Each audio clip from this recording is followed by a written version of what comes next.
Hey, man, look. Oh, man, where'd you get that? My sister gave it to me.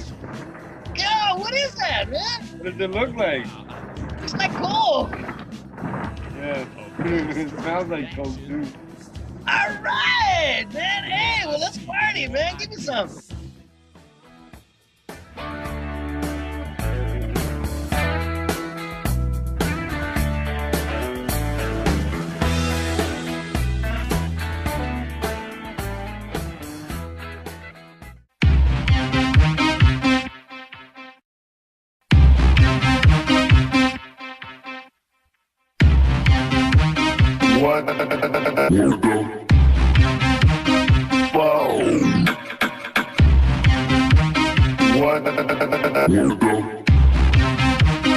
What the fuck? In 1992, a German forensic team makes an extraordinary discovery. Inside several 3,000-year-old Egyptian mummies, they find what appears to be evidence of a hardcore narcotic not present in Egypt until the late 19th century. Outrageous hoax? Or is the impossible true?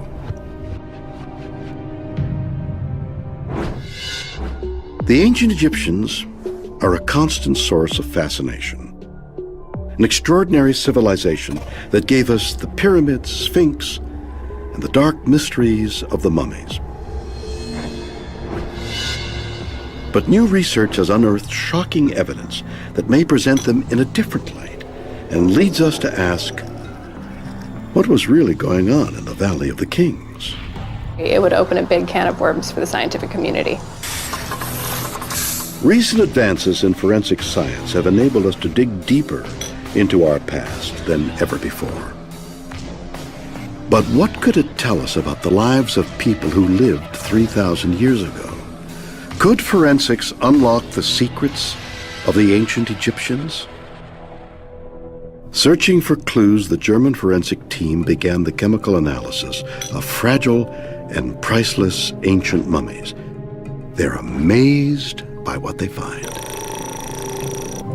Inside hair and tissue samples, they discover evidence of cocaine. The mystery begins with the coca plant from which cocaine derives, found only in South America. The plant is not native to Africa, so how did South American cocaine get into Egyptian mummies? Bernard Ortiz de Montellano is a medical anthropologist. Like many in the academic community, he questioned the findings. I was very skeptical and knew I would have to look at the original literature and do some research myself. Anthropologist Charlene Klingman is also baffled. The idea of it appearing in ancient Egyptian mummies is surprising. Examining the Egyptian and South American cultures might help solve this bizarre mystery. So, could there be a connection? Both civilizations built pyramids and both mummified their dead. The Egyptians used salts and resins, while the natives of Peru allowed their mummies to dry naturally. But were the Peruvians using cocaine 3,000 years ago? Larry Cartmel is a forensic pathologist. He has tested several mummies from Peru. The first few we tested were all negative, but then out of the 8 samples, number 5 we tested was positive. We had no idea that the cocaine metabolite would last 1,000 years. And later on we found that actually our oldest one we've had is 3,000 years old. Cocaine is a very good local anesthetic and it's a good pain reliever. So they could have used it for medicinal purposes as well. And then we found that about half the population tested positive for coca leaf use. So it was probably used more frequently than a lot of anthropologists had speculated up until that time. Evidence of cocaine in Peruvian and Egyptian mummies poses an intriguing question. Did the cultures actually interact? Could the Egyptians have traveled to South America?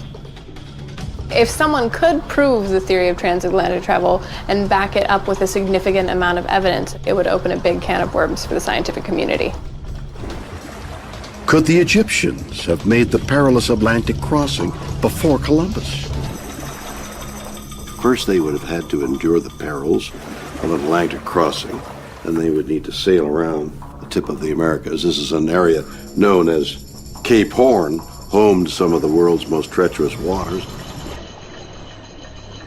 The ancient Egyptians built many of their boats out of papyrus, a reed-like plant.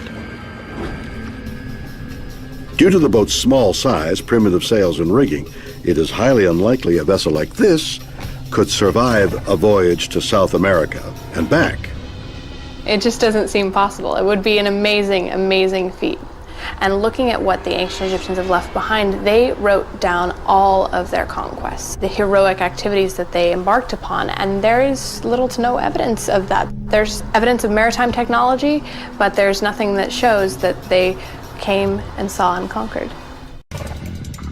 No artifacts from South America have ever been found in ancient Egyptian sites.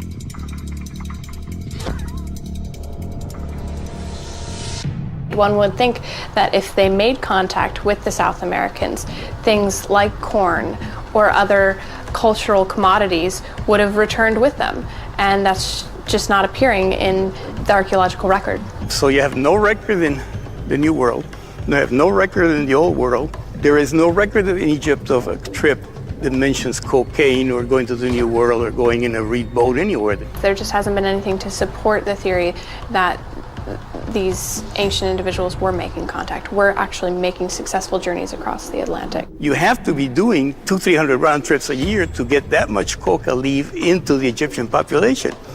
So right there, you have an enormous number of assumptions. The mystery deepens. If there was no way for cocaine to have crossed the ocean, why was it found in Egyptian mummies? Could have been a lab contamination, it could have been a transfer contamination. Any number of the mummies that you would see in a museum today have traveled beyond getting buried in their tombs. There's plenty of opportunities for contamination to occur. If it was housed in, for say, a crate that might have been used to hold something else at one point in time, there's opportunities for trace contamination there. The 19th century was a golden age in archaeological exploration. The rediscovery of lost and ancient civilizations captured the public's imagination. The idea of ancient Egypt was a sensation. It was as popular as our blockbuster films today. People had an interest in it. They were reading about it. They were studying it. They had a vested interest in this culture. They wanted a part of it. They wanted it as close to them as in their own homes. For the European elite, owning an Egyptian mummy was a must-have status symbol. And a lot of the ancient Egyptian collections that are out there have been housed in people's homes throughout the years. Coffins, mummies, funerary objects. A lot of it comes from private collections. In those days, rich people and nobles and kings had collections of all kinds of things. They would collect strange animals and shells and minerals and, weird things. And among one of the things they'd like to collect was Egyptian mummies. And they'd have these collections of their own private little museums, which they would use on social occasions to take people and show them their collection. The archaeological methods of the time were very unsophisticated, often allowing modern debris to become trapped next to the mummified remains. By the late part of the 1800s, cocaine was introduced into Europe and commonly used as a medicine. Is it possible these mummies somehow became contaminated during this time? It's a conceivable situation. Conceivable but improbable. The evidence of cocaine found by the forensic team had been ingested into the body through eating or inhalation. These traces then became incorporated into body tissue and hair while alive.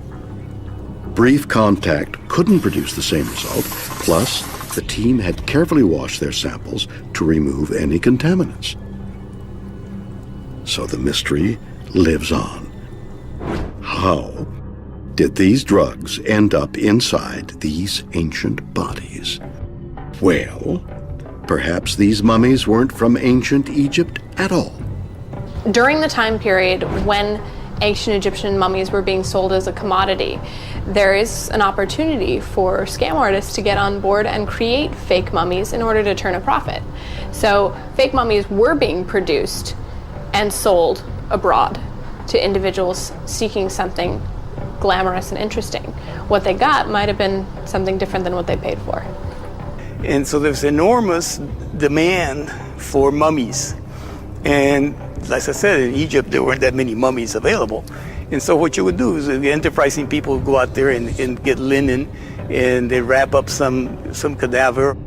So a fake mummy is one that has been made in the 19th century and then sold as an authentic mummy. And the argument that some people would make is these fake mummies, in fact, were contaminated. But the mummies examined by the researchers aren't fake. They've been certified genuine by the museum where they reside. So, for now, it seems unlikely we will ever know the truth of the cocaine mummies. The researchers have never let anyone else test their samples, and evidence of cocaine in other Egyptian mummies has yet to be found. At the end of the day, the scientific community is left with a lot of open-ended questions. There's a lot of things that have yet to be answered. For now, this is all we've got.